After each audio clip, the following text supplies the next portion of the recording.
If you've ever been lost in a Madden fantasy rebuild, look no further than this video. Today we're going to go over how to approach the draft to set yourself up for success in your Madden franchise, to win that coveted Super Bowl, and to build a dynasty for years to come. For some reason, we got the 32nd overall pick again, so we're going to go ahead and pause the draft and take a look at where we are. The 32nd pick means that probably most of the quarterbacks are gone, so we're going to have to make value somewhere else. Let's take a look at the previous 31 picks to see who went and who's actually available for us in the first round. The top 9 picks in this fantasy draft were all quarterbacks, and if you're in a fantasy rebuild offline specifically, you can expect that to happen almost every single time. All of the top quarterbacks will be off the board, and then you'll start seeing all of like the elite weapons go and the elite skill position players, specifically wide receiver, corner, and pass rusher. That's so clearly the emphasis in this year's game is on pass rushers and wide receivers, that they're going to go earlier in drafts. So if you want one, you're going to need to take one early, and if you think you can win at that position later on, wait until draft someone and find them in a later round. Of all the picks in the first round so far, every single team either went with a quarterback, a skill position player, a pass rusher, or a superstar development player.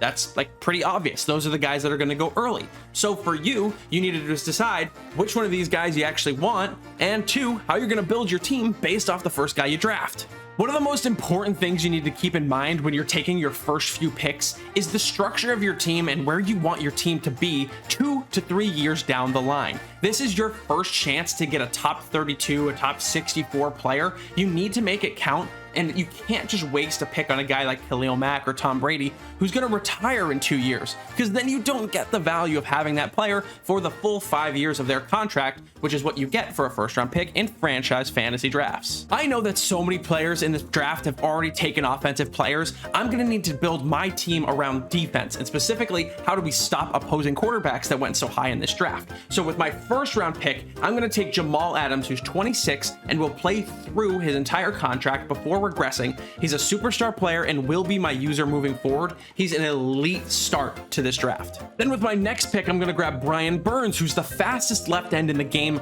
remaining, and he's only 24 years old, so he has his 4-year deal. He is going to come in and play amazing for us as a superstar, as a young fast player who's going to continue to develop and make our team a force moving forward.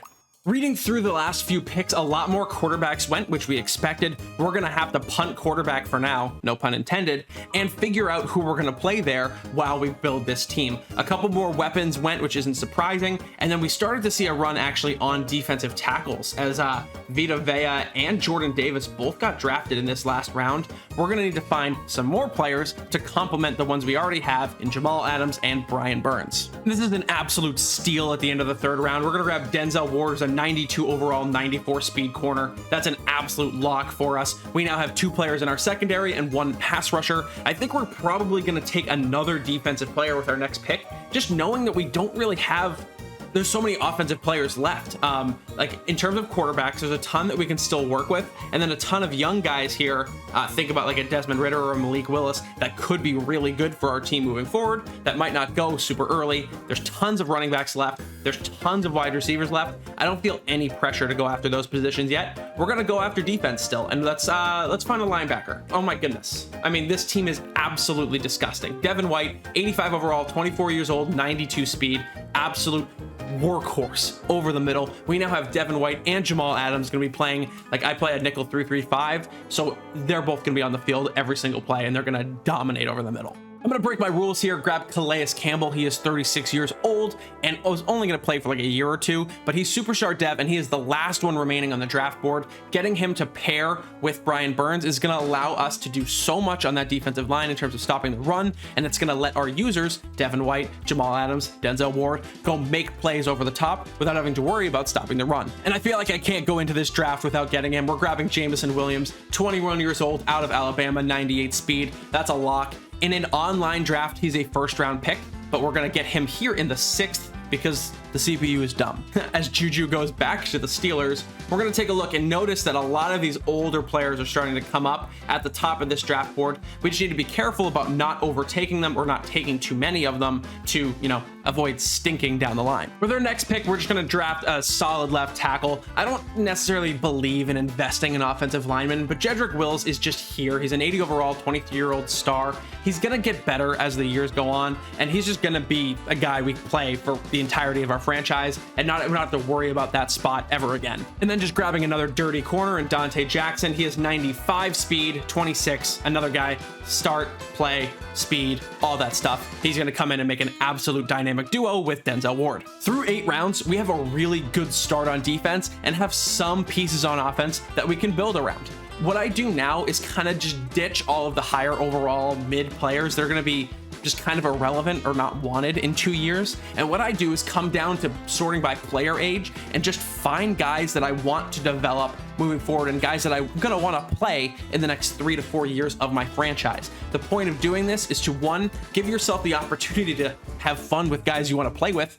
Kyle Hamilton's a rookie out of Notre Dame. He'll be fun to use over the middle. I'll probably go after him at some point. But then you also get the chance to dev up these guys and make them more valuable than that 9th round or 10th or 11th round draft pick that you used to get them. A guy like, let's take an example, right? Leonard Fournette is perfect. He is an 87 overall, and at 27, he's really only going to get to about a 90 in Madden for the rest of his career. But if we go and look at age and find some guys at the running back position, Madden, please let me do my thing. We have Kenneth Walker, Breece Hall, TDP, Spiller, White, all of these guys who are definitely lower overall, but have a ton of potential to get to beyond where Leonard Fournette is now, especially if you get them a development trait by featuring them in your offense. A guy like Kenneth Walker is going to be so fun to use because he already hit in development, so that's on par or better than Fournette. And he has 93 speed and 94 excel, which can, in theory, go up by 1 or 2 points throughout his career in Madden 23. So we're absolutely going to want to feature these guys and go all in on them for the rest of the draft. So with that said, I'm going to grab Lewis Cine, formerly of the Bengals, now of our team. He is a 75 overall with 93 speed, 89 hit power at safety. He is a 75 overall, but he's going to be an absolute monster for this team in a couple years. And then to round out this class, I'm only going to do 10 rounds. I'm going to go grab my quarterback of the future, the guy I'm looking for to be my next Lamar Jackson, and that's Malik Willis. He's 23 years old and only has normal development, but he has 94 throw power and 92 speed. He is an absolute beast and will be an amazing project for our team as we look to build around Jameson Williams, and he has a cornerstone left tackle and an amazing defense. We should be able to get him exactly what we need to get him up in development. We have the weapons, we have the defense, we just got to win games, and that's up to me as a Madden player and you as a franchise owner to put him in the best spot to win. So that's going to be our 10-round draft. I hope you guys liked it, and hopefully we can play with this team. If you want to see me, run some games with this team, let's try to get 100 likes on this video, and then we'll do another one. I'll see you guys in the next one. Thanks a lot. Peace.